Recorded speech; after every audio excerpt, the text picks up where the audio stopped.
That's another great example, by the way, of what makes these games so charming, is that it's a great mix of different gameplay mechanics, right? You have your exploration, you have your puzzle solving, and you have Hula Girl Stella. That would have been funnier if I could say her name right. Hula Ghoul is the... Hula Ghoul! Hula Ghoul!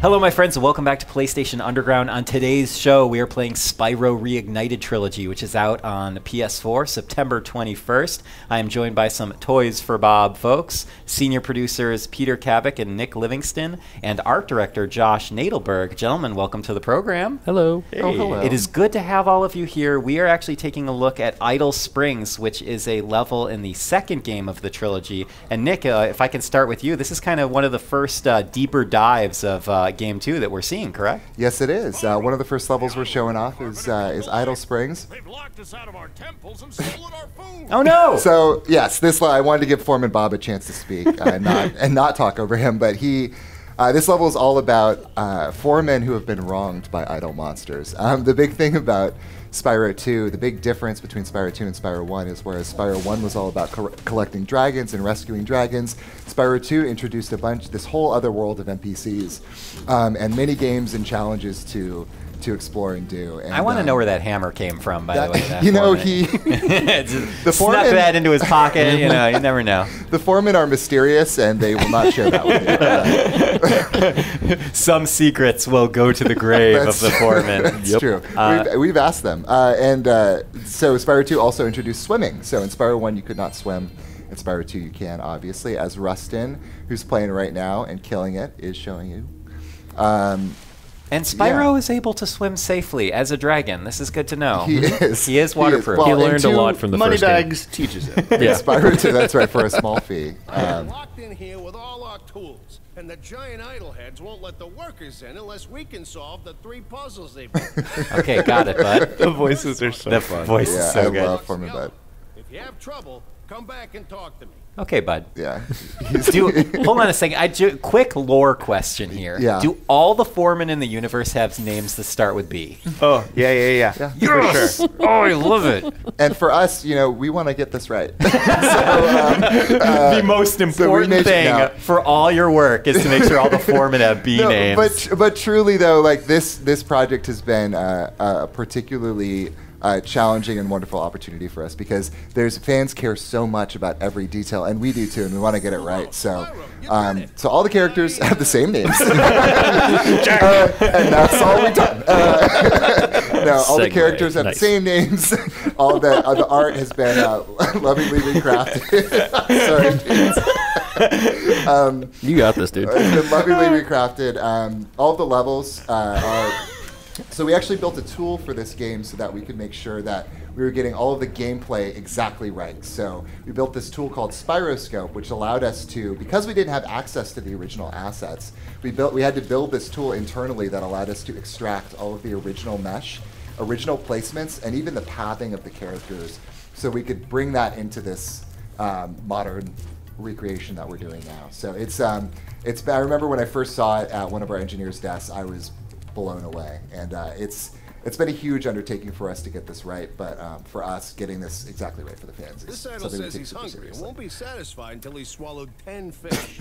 So watch what kind of fish.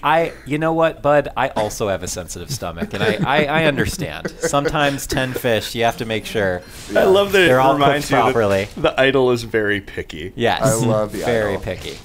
Yeah, and that's another thing, is just the amount of variety in these games is really bananas.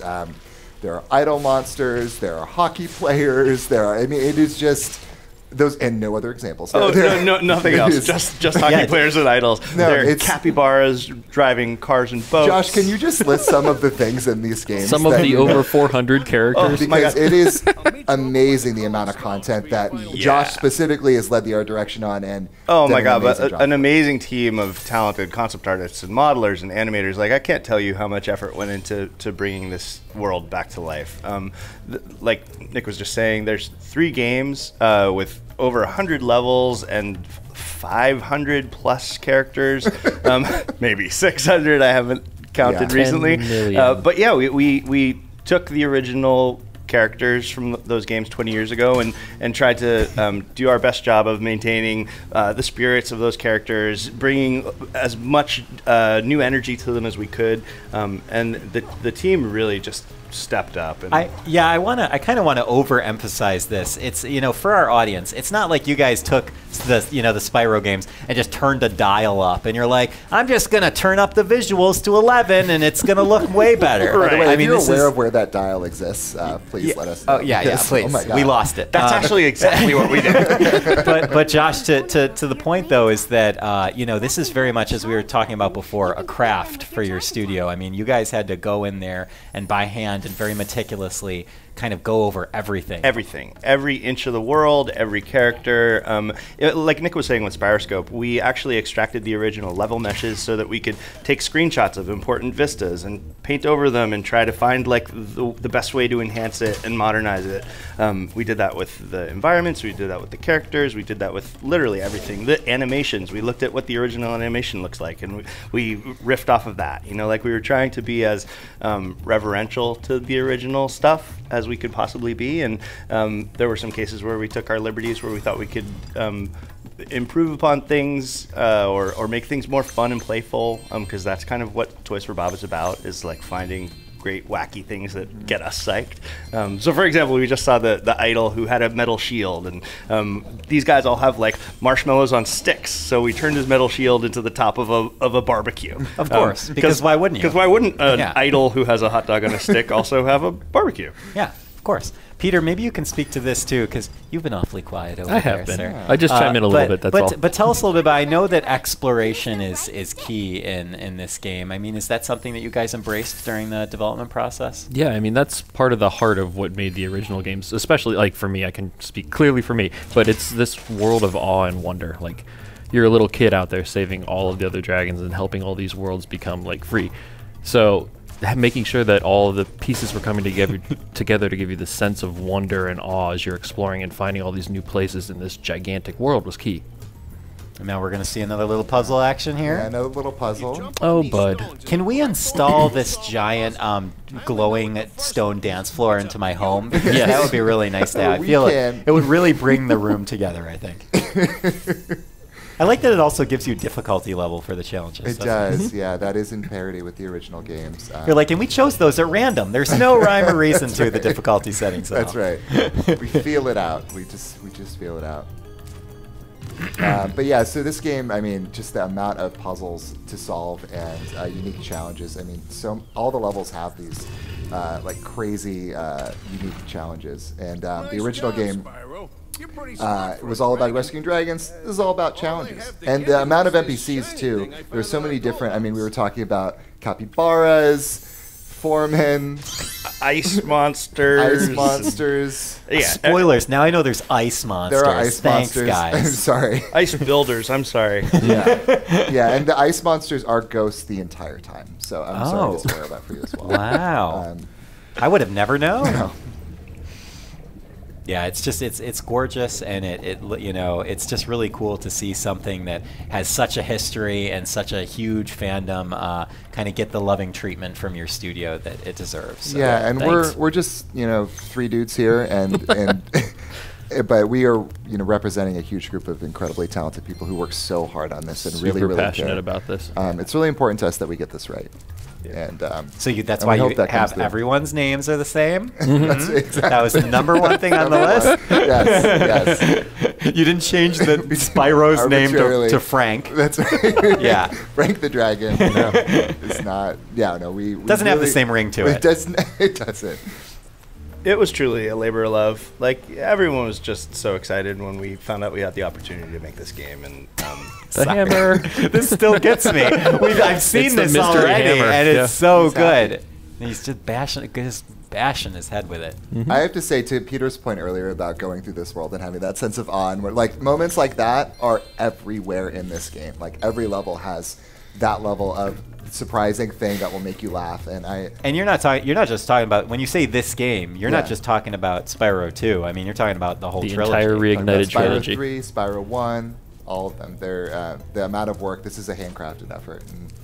And and our team really wanted. Would you say it's an artisanal effort? I would say it's artisanal. It is free range as well. That was important to us. Yeah, this is.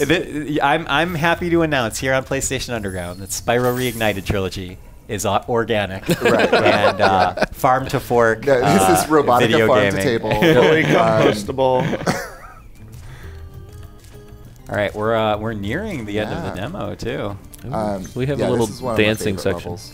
Oh, yeah, this is the best part. You weren't ladies and kidding about your gentlemen, dance floor. It's all been leading up to this. You got a little platforming action in there, though. That's another great example, by the way, of what makes these games so charming. Is that it's a great mix of different gameplay mechanics, right? You have your exploration, you have your puzzle solving, and you have Hula Girl Stella. That would have been funnier if I could say her name. Hula Ghoul is the Hula Ghoul. Hula Ghoul. Haunted version. Yeah. But no, seriously, like this game. I mean, the games are all about exploration and discovery and puzzle solving. And for us, when remastering this, we wanted the Reignited Trilogy to honor the original game. So from a gameplay perspective, we wanted to keep it the same because the game's already fun. People love these games. So we wanted to find ways to modernize and improve things where we could. For example, we now have camera control on the right stick, and we made some choices to honor the originals, but they're amazing games already. I just cut Hula Girl Stella off. No, that's okay because now we can celebrate with a dance routine. Oh, yeah. Oh, yeah. Ladies and gentlemen, this has been an amazing look at Spyro Reignited. Spyro Reignited Trilogy is out September 21st on PS4. Peter, Nick, and Josh, thank you, gentlemen, all so much for joining me on the program. And until next time, this has been PlayStation Underground. We'll see you soon.